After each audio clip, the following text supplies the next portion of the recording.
Did the relationship you had with your dad growing up negatively impact how you show up in partnership later on in life and how you show up when dating? If that's true for you and you're wanting to know how to overcome that so that's no longer an issue, then this video is for you. Hi, my name is David, co-creator of Sex.Prayers, a relating consultancy company where with my partner Tiffany, we teach you everything you need to know to be able to enjoy healthy relating. Whether you're single and on your solo adventure right now, looking for the partner of your dreams, we take you on a journey from pillars to partnership where you evolve into the person that doesn't need to look for their partner because you're the kind of person that attracts the partner that you desire and deserve. Or whether you're in partnership already, we recognize that yes, solo development is great, but in partnership, we're a team, we're a unit. And so couples development, to be able to work through and iron out any kinks that are inhibiting a deep, full expression of partnership, is a worthwhile venture. But I digress. This video is about the last dance polarity conversation that I had, where my contributor expressed that she experienced an unhealthy relationship with her father, that she was dating someone in her youth and that relationship demised, and when she went to her father and expressed herself emotionally and asked for support, what she was met with was just kind of pull yourself together and be strong and get over it. And that wasn't really supportive for her. In fact, it had such an impact on her that she didn't feel that men were safe, that she didn't feel that, you know, this first man to love her wasn't able to offer her the emotional safety and security that she was looking for at that time. And as a result,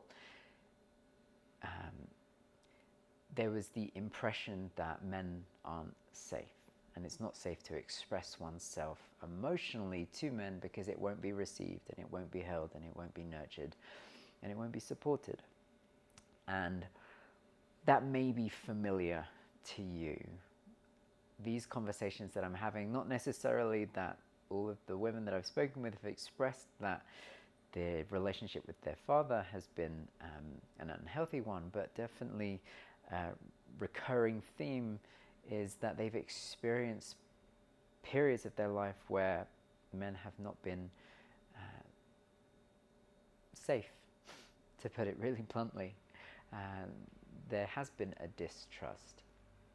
And a lot of what has been expressed is because of a lack of emotional adeptness and maturity, being able to have healthy conversations around emotionality, to have them expressed and received and reciprocated in turn.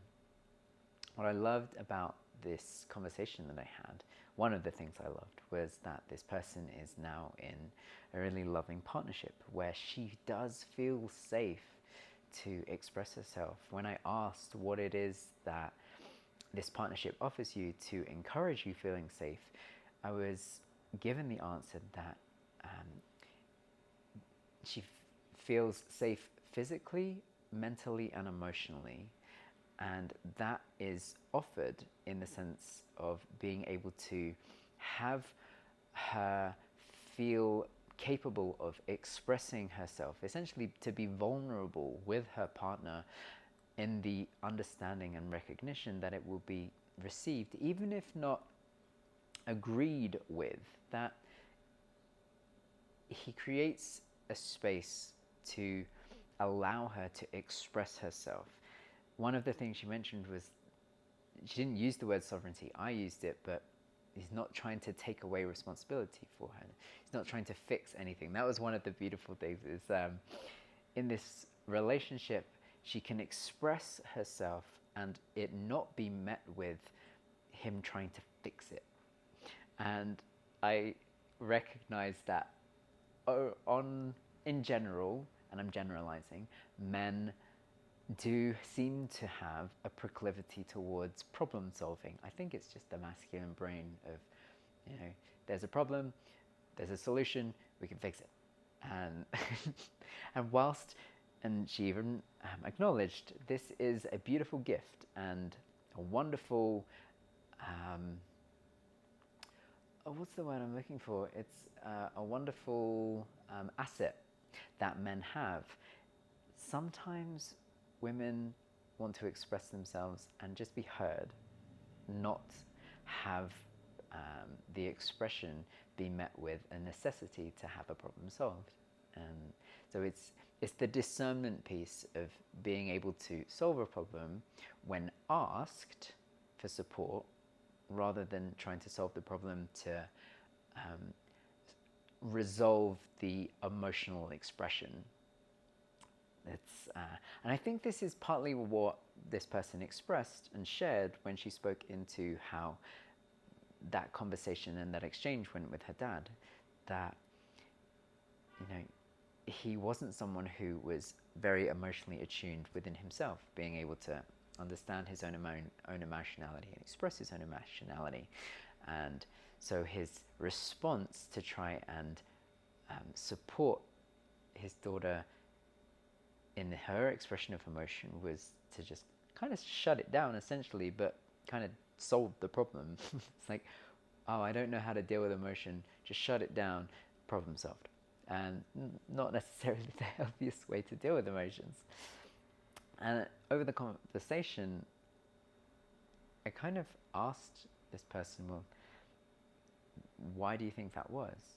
And it's because he wasn't adept emotionally and didn't have the emotional intelligence to deal with that. It's not necessarily that he was trying to be mean in a sense, but he didn't know any better. And this speaks into the tantric teachings, that anyone at any time is only ever doing their best to create a sense of peace and harmony and joy and freedom in their life. And that's all anyone is ever trying to do.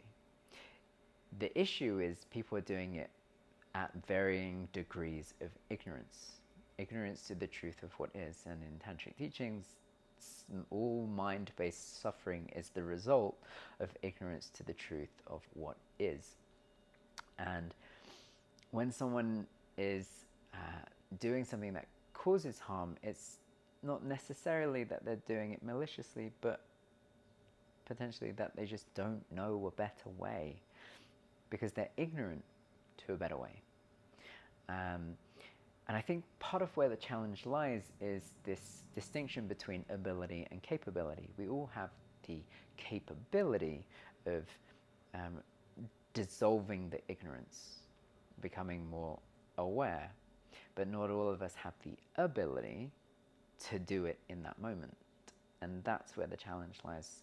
Sometimes, we spoke into this on the conversation, that the reason this was so challenging for this person was because she had this expectation that, her dad is supposed to be the one that's supportive for her and give her exactly what she needs in the way that she needs it, exactly when she needs it, because that's the role of the dad. But the thing is, we can often see our parents as superheroes, because they are when we're kids. And when we get older and we get more aware, we recognize their humanity and their limitations. And often, and hopefully, we surpass their own limitations. But then there can be a challenge of that, because, well, there's this desire for them to grow as well. And we can't impose that upon them, because when we do, we make it about ourselves rather about them. It's a tantric teaching as well. Trying to let go of the expectation, just really accepting them for who they are. And that's been a challenge for me as well. I recognize the humanity of my own parents, and finding acceptance with that, and not needing them to be anything other than what they are. And really, that's where safety comes in. And this is what this person shared, is that the way her partner helps her feel safe is that he's just fully accepting of her, however she shows up. And in that full acceptance, she feels safe. And I think oftentimes we don't offer the same to people. We can have expectations of them to be different than what they are, and that creates suffering. When we want things to be different than what they are, we're not truly free, and so we're not truly liberated, and so we're not truly in joy and bliss, at peace.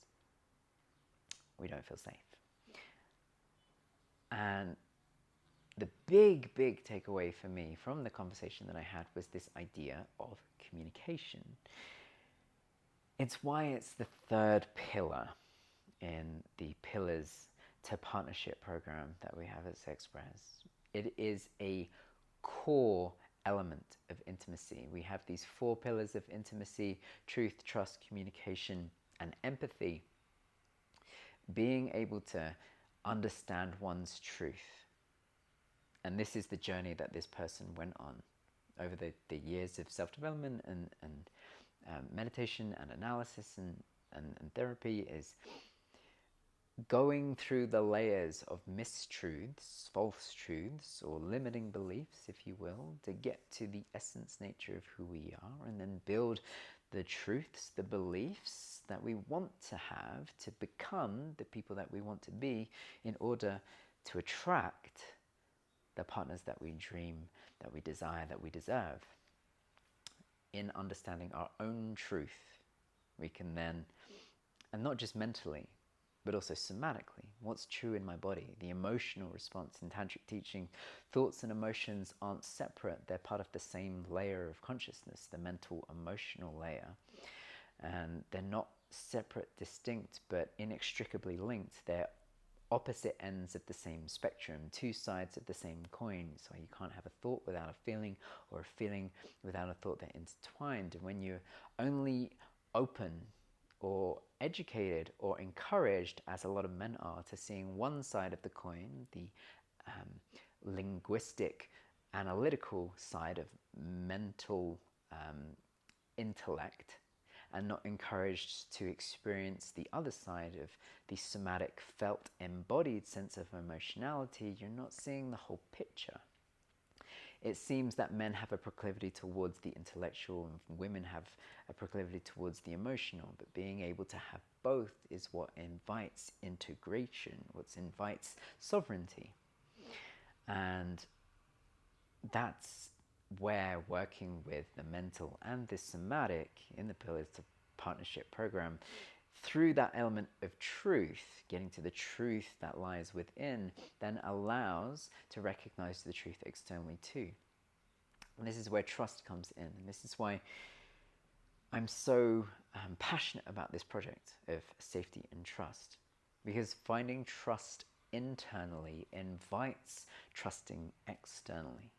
And as we get to pillar 3 of communication, being able to communicate it not just to oneself, but to one's partner or potential partners, or just the world, the people with whom we are enjoying partnership. And by that, I don't necessarily mean romantic partnership. It's just being in relation to. We're always in relation to something, subject, object, and the means through which that happens.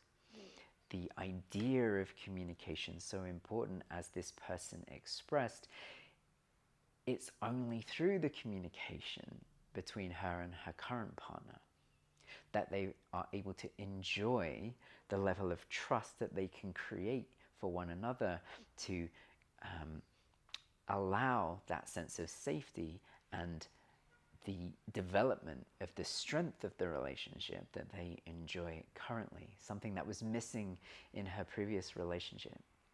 This conscious communication that can be enjoyed, which allows for the sharing of truth and trust, is what is built, or what invites it.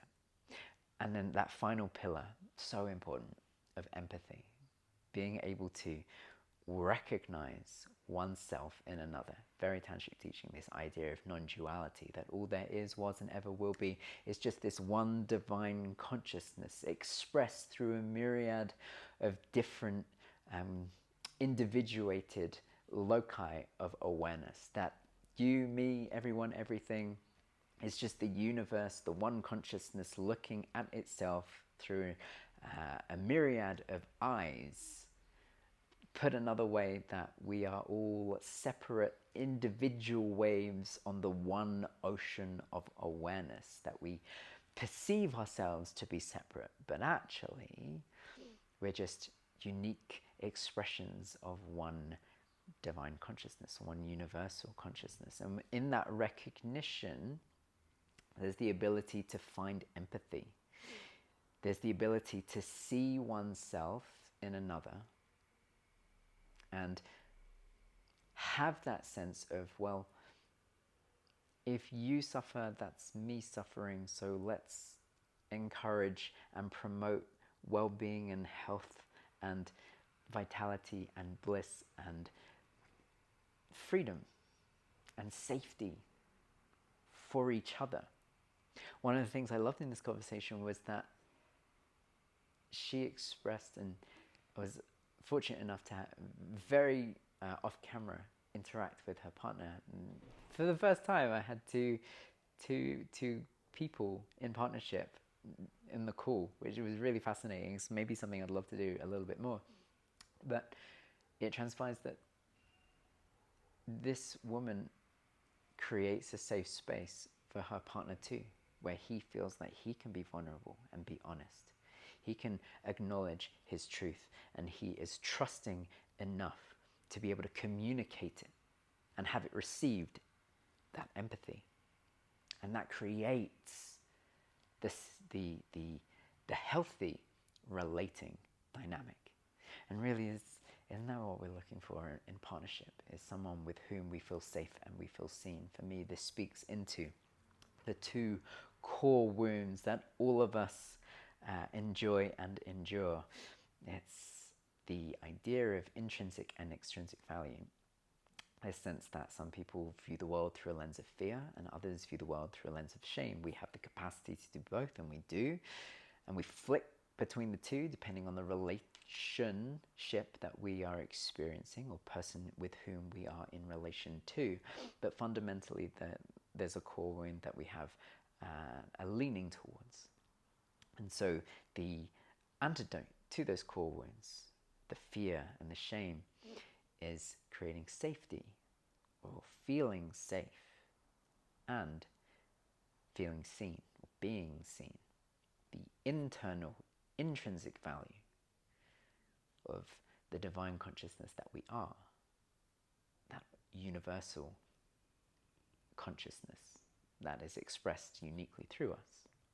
And then having the extrinsic value met of being deemed as valuable by the community and the people that we are around, and essentially in the partnership that we get to enjoy.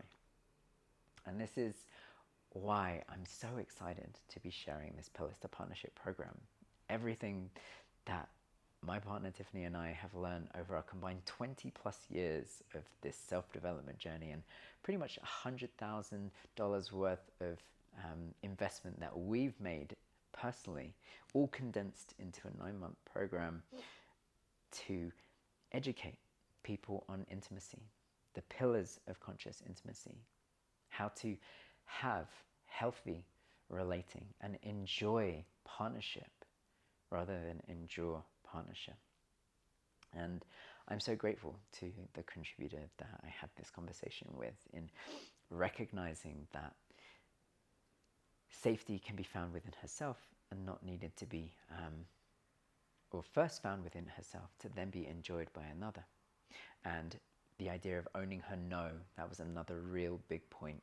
And the thing that I say is, and something that we teach on this program and encourage, is the owning of no, this idea of sovereignty, being able to choose how we show up in the moment. In the tantric teaching, there's only ever one choice and that's either to abide by our unconscious programming, the mental emotional scars and impressions that are imposed upon us as we navigate the world at a young age, typically by our parental figures, or to have conscious choice, to choose how we show up in life. And this is this idea of, or it speaks into at least this idea of sovereignty and owning a no. One of the things I say is it's so important to be able to own your no, because if I can't trust your no, then I cannot acknowledge and accept and receive your yes. And I'll speak into that more in a different video, I'm sure. So I trust that there was something of value to you. If you're wanting to overcome the mental emotional scars, the limiting beliefs, the baggage around the relationship that you have with your dad, or any parental figure, then as this person shared, doing the self-development work is a key part of that. It's why it's the first pillar in the program, this idea of truth. We get past the layers of mistruths, of false narratives, to the essence nature of who you are, the core of who you are, and then build the truths that are going to be more supportive for you, not just to enjoy your life, but also to magnetize and attract the partner that you dream of, or if you're in partnership, to enjoy the healthiest expression of your relating. And if there was something that resonated for you in this, or you're wanting to experience more of how to do that, then drop a message or write something, or write what was resonant for you in the chat. I'll leave links in the description of how you can find out more about the Pillars to Partnership program. And if you're someone who recognizes the value in this conversation or this project of creating safety between the masculine and the feminine, between men and women, and bridging the gap, that is our spiritual vision, harmony between masculine and feminine. And that's the harmony that lies within, primarily, to then allow for the expression of the harmony without. That is what we are focused on at Sex.Prayers. That's what we are passionate about. That is why we've created this program. It's why I'm having these conversations. It's why we create the events that we do, and why we are putting so much effort into what it is that we're wanting to share. So if you know someone who would be open to contributing to the conversation and moving the narrative and bridging the gap between men and women and masculine and feminine, then I invite you to share this video with them, to tag them in the comments, to let them know that their share, their story can make a difference, because even a single voice can make an entire world of change. So there's an invitation for you there. Thank you for joining me on this video. I will look forward to interacting with you at some point soon and sharing more with you on this project and on this journey. Goodbye for now.